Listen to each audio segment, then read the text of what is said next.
Vous écoutez Cavalier Bilingue, le podcast qui vous emmène en voyage à cheval autour du monde. Ensemble, nous allons parler culture équestre à l'international, entrepreneuriat dans le monde du cheval, réflexion sur le monde équestre qui nous entoure, apprentissage des langues au travers de sa passion pour les chevaux, et bien d'autres sujets. Alors, si l'aventure vous tente, c'est parti pour un nouvel épisode de Cavalier Bilingue. Hello! Aujourd'hui on se retrouve dans un nouvel épisode de réflexion sur le monde équestre qui nous entoure. On va partir d'une anecdote que j'ai vécue en tant que cavalière de club et on va réfléchir à comment ça aurait pu se passer autrement. C'est parti, je vous pose le contexte. Donc à ce moment-là, j'avais fait 2 cours d'essai dans un nouveau centre équestre. Le premier cours d'essai s'était plutôt bien passé et le deuxième cours d'essai, j'avais fait une chute. Et donc à ce moment-là, en fait, je m'étais pas rendu compte, mais cette chute m'avait marquée et j'avais peur en fait de remonter à cheval. Je m'en étais pas rendu compte tout de suite puisque à ce moment-là, je montais encore un petit peu dans mon ancien centre équestre pendant les vacances et je montais une jument dont je vous ai déjà parlé dans le premier épisode, une jument en qui j'avais totalement confiance et donc en fait j'étais bien avec elle, je lui faisais confiance et donc j'avais pas peur de monter, je la connaissais bien. Et en fait, au moment où cette jument est partie à la retraite, j'ai définitivement changé de club et là, il a fallu commencer à monter d'autres chevaux. Et c'est là que je me suis rendu compte que en fait, cette chute m'avait marquée et que j'avais la trouille de remonter à cheval sur un cheval que je ne connaissais pas et en qui je n'avais pas confiance. Donc voilà un petit peu pour le contexte. Ensuite, pour rentrer un petit peu plus dans les détails, dans cette écurie, il y avait 3 moniteurs. Donc un moniteur que j'avais rencontré lors de mon premier cours d'essai. Ça s'est bien passé, mais c'était pas mon moniteur préféré. Ensuite, le cours où j'ai fait une chute, je me souviens pas forcément de mon avis sur la prof à ce moment-là. Le seul truc que je peux dire, c'est qu'ensuite, c'est elle qui m'a vraiment remis à cheval et qui m'a permis de reprendre confiance en moi. Et donc c'est une des profs que j'ai croisées dans ma vie de cavalière et à qui je dis merci parce que elle a su prendre le temps de me faire progresser malgré mes peurs, de ne pas me juger, d'aller à mon rythme et de le respecter. Donc ça, franchement, merci parce que j'en ai croisé pas mal des profs et malheureusement, c'est clairement pas le cas de tous les profs. Et la troisième monitrice, c'est la monitrice dont je vais vous parler dans cet épisode et c'est pas non plus ma monitrice préférée. Voilà. Ensuite, au niveau du contexte pour les chevaux, il y a 2 chevaux dans l'histoire, Océan et Pacifique. Océan, je vous ai déjà parlé de lui aussi dans le premier épisode du podcast puisque c'est un des chevaux qui a marqué ma vie de cavalière.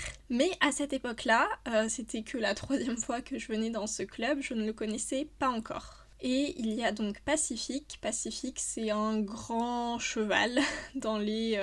facile 1m80 je pense, mais j'étais minus à côté quoi. Et je me souviens plus vraiment comment je le connaissais, si j'étais juste passée devant son box et que je l'avais repéré, ou si on me l'avait déjà attribué, ou si quelqu'un dans mon cours l'avait déjà monté. Mais j'avais son nom en tête, et j'avais son nom en tête, vous allez comprendre l'arnaque dans 3 minutes. Mais donc je le connaissais et j'avais surtout en tête que c'était un très grand cheval. Voilà, donc le contexte est posé et maintenant venons-en à l'anecdote. Donc on est un dimanche après-midi je crois et donc j'avais un cours particulier de prévu dans ces écuries pour me remettre à cheval puisque j'avais peur de me remettre à cheval tout simplement.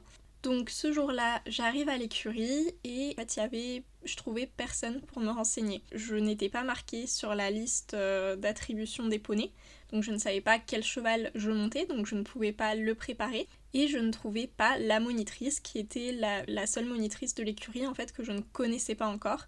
Il n'y avait pas les 2 profs que je connaissais et la monitrice du coup qui allait me faire cours, je ne la connaissais pas. Et je cherchais où me renseigner pour savoir quel poney préparer et je ne trouvais pas la monitrice. Et en fait il y avait un stage et la monitrice donc était je crois dans le clubhouse en train d'animer un cours de théorie.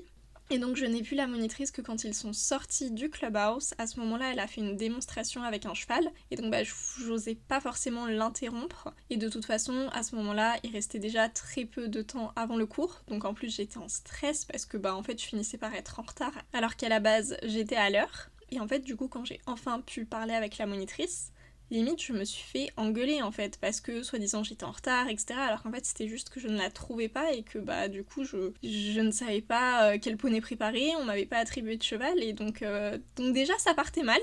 Donc j'ai pas trop apprécié ça n'a fait qu'accentuer mon stress. Ensuite, on est reparti au bureau et elle m'a attribué un cheval et donc là, elle m'a attribué océan.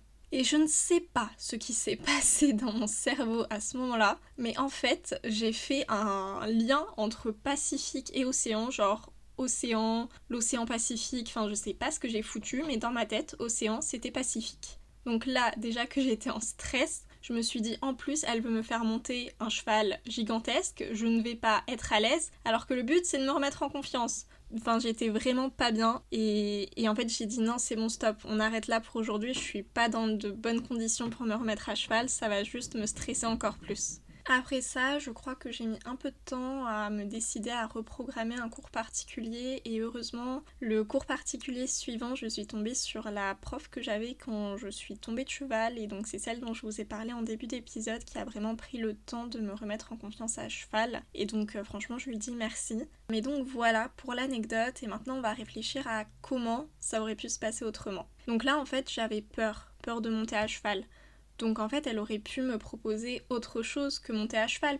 Puisque là, en fait, sur le moment, je le sentais plus. J'ai juste préféré arrêter. Mais en fait, elle aurait pu tout simplement me dire « Ok, c'est pas grave, on arrête là. Tu vas aller sortir le cheval que t'étais censé monter et juste lui faire un pansage. » Ça permet juste, en fait, d'avoir un lien, en fait, avec le cheval et de passer un bon moment, de finir sur quelque chose de positif. Elle aurait pu aussi se dire « Bah ok, c'est pas grave, on va pas monter à cheval. » De toute façon, on a un cours particulier, donc rien ne nous oblige à monter à cheval. Tu te sens pas de monter à cheval, c'est pas grave. On va préparer le cheval et on va soit faire une séance de travail à pied, soit je vais t'apprendre à longer. Donc une discipline qui se fait à pied et pas forcément à cheval.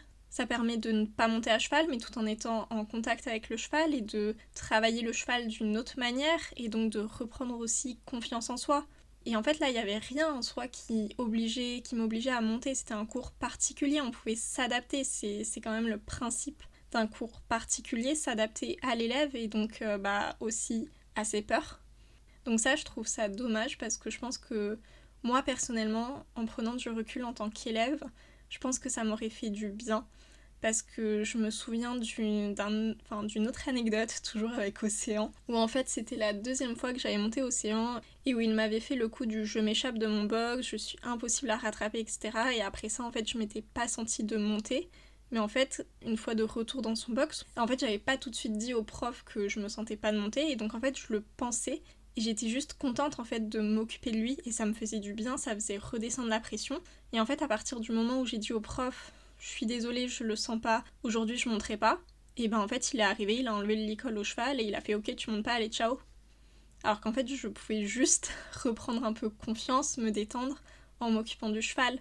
Et ça je trouve ça dommage parce que je trouve que dans beaucoup de clubs, et heureusement il y a des exceptions, mais en fait on est trop dans l'optique de monter à cheval. Et si on monte pas à cheval, bah on n'a rien à faire là quoi. Alors que l'équitation c'est pas que ça, c'est aussi s'occuper du cheval, apprendre à s'occuper de lui, c'est apprendre d'autres disciplines où on n'est pas forcément à cheval mais où on est à pied. Donc voilà. Voilà pour la petite réflexion du jour.